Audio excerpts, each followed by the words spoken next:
घर वालों ने राजू को खाना देने के लिए अपने पापा को जाने के लिए मना कर दिया, क्योंकि उन्हें ऐसा लगता था कि यार कहीं ना कहीं इसका कुछ पैर पड़ गया या कुछ हो रहा है जिसकी वजह से चीज़ें और बद से बदतर हो जाएंगी।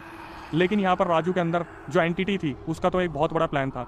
इन 5-6 दिनों के अंदर जब भी राजू बाहर जाता था वो अपने साथ कोई ना कोई टोटके का सामान लाता था।